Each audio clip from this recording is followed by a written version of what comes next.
Което ще представим днес е ето тази кутия оригами, която се състои от две части, капак и дъно.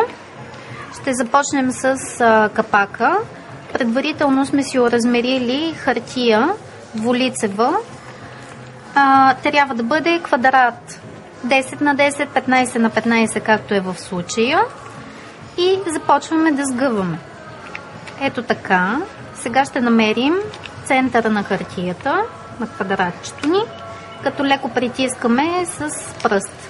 Отваряме, хващаме единия диагонал и с помощта на шпатула оформяме един добър ръб. Хубаво гледаме да напаснем ъгълчетата.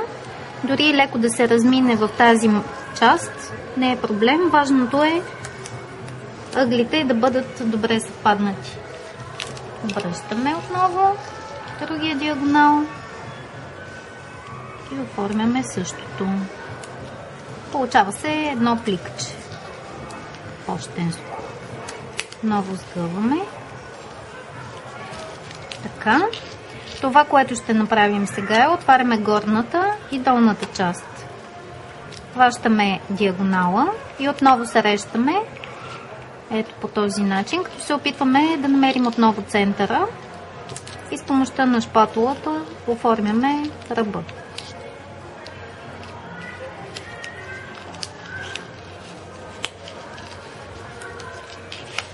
Така, след като сме направили това нещо, сгъваме отново, като се опитваме да сгънем по вътрешната част и съвпаднем ето този ръб.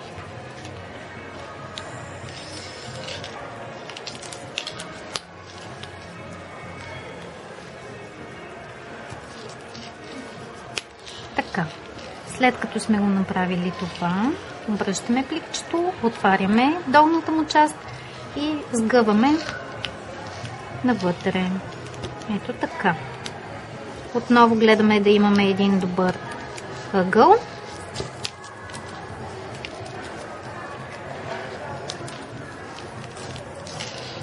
Така. Това нещо, което сме направили сега, ще го обърнем на обратната му страна. Оформяме с пръсти. Ето така. И сгъваме на две. Срещаме добре отново страниците. Оформяме ъгълче и правим един хубав ръб.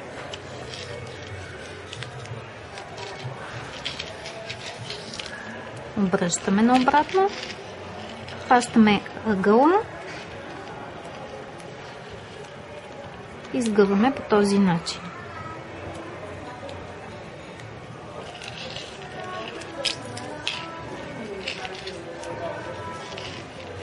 Това е.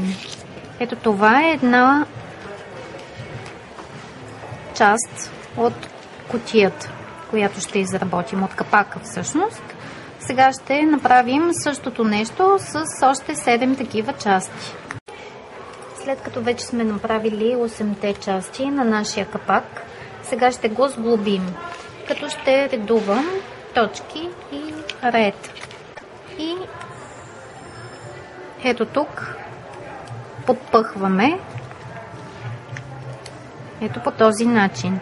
За да стане по-устойчива самата кутия, ще ползваме и малко лепило. Ето това, на Пентарт лепилото. С помощта на тънка четчица взимаме.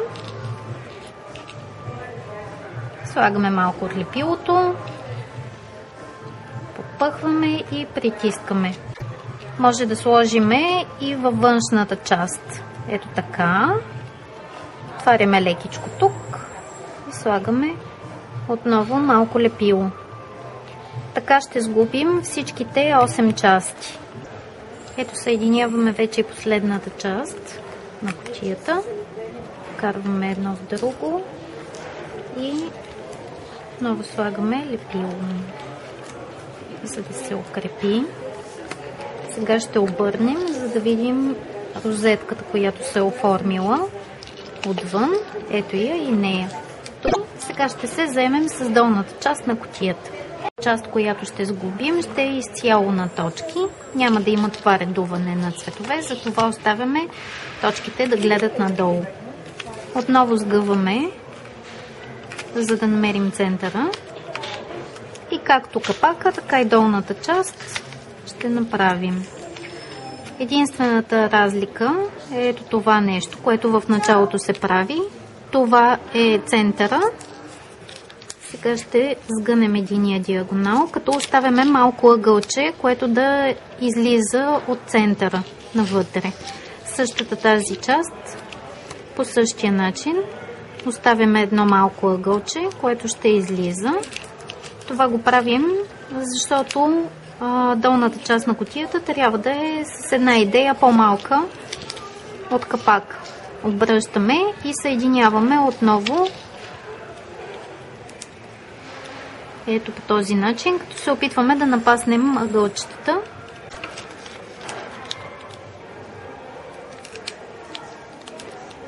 И отново, дори да се разминава леко, трябва да гледаме ъглите да са добре оформени и да съвпадат. Обръщаме тази част, както и тази. И това, което е останало, ъгълчетата, ги оставяме по този начин. Сега отново намираме центъра с единия диагонал и оформяме по този начин един ръб. Същото, което правихме с горната част, правиме и тук.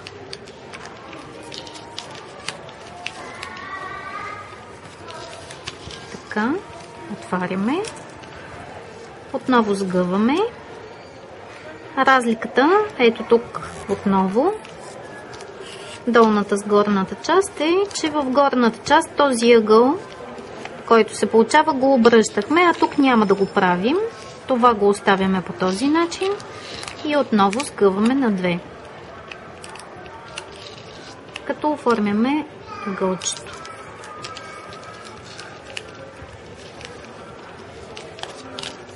Така, сега затискаме тук с пръст,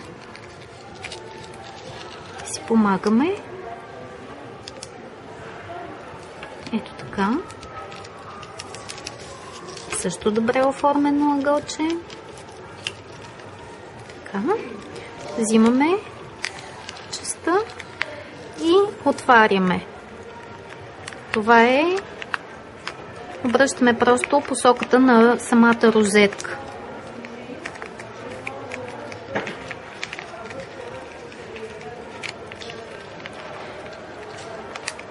Ето така.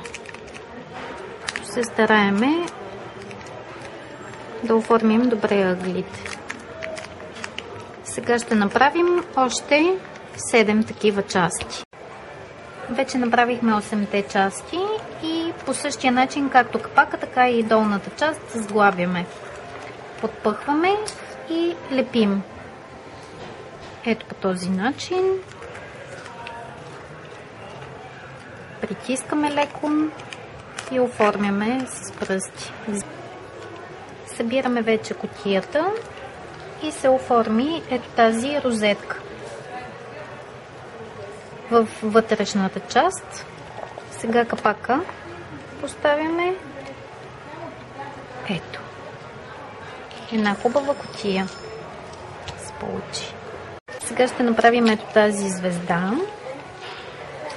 Взимаме 4 лентички с дължина 50 см и ширина 2 см. Колкото е по-широка лентичката, толкова по-голяма ще стане самата звезда. Сега взимаме тези лентички и ги сгъваме на две. Ето по този начин. Хартията също е двулицева, за да може да станат по-интересни самите звезди. И режем краищата, за да ни е по-лесно после да подпъхваме самата звезда. Подпъхваме лентичките по този начин. Правим си едно столче.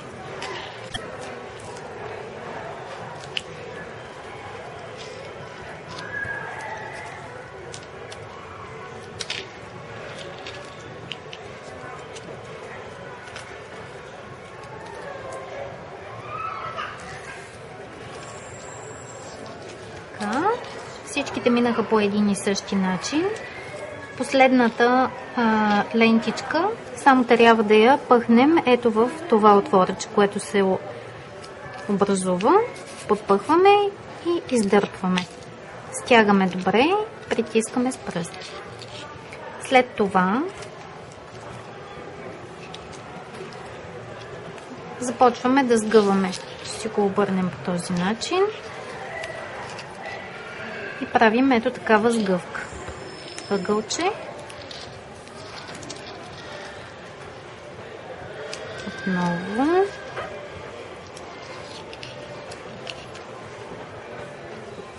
Сгъваме и подпъхваме. Издърпваме ъгълчето, обръщаме и правим същото по този начин.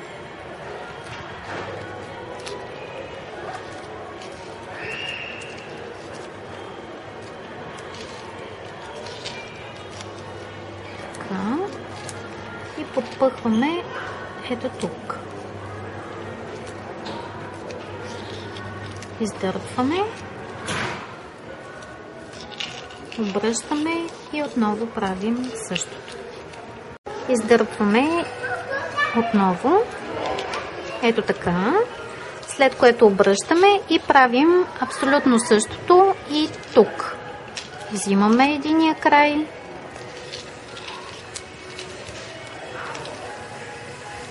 сгъваме по този начин.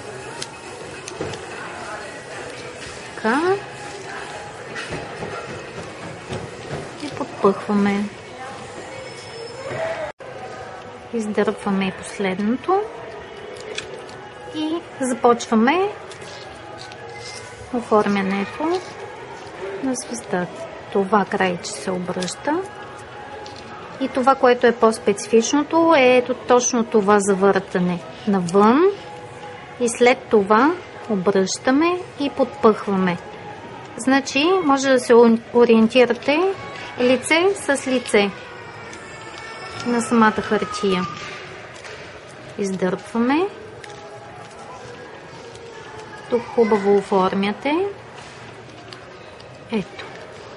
След което обръщаме и правим същото.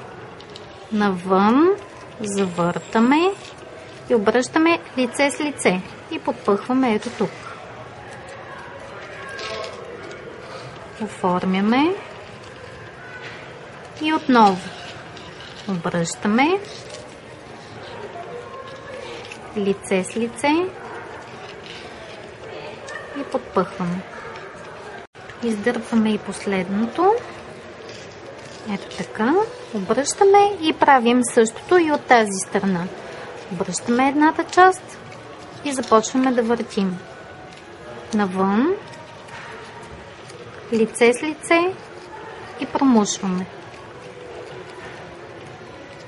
Ето ушето излезе, издърпваме добре, оформяме. И последното, лице с лице. Подпъхваме. Тук излезе ушето. Оформяме добре с ръце. И това е нашата звезда. Сега ще отстраним излишните лентички.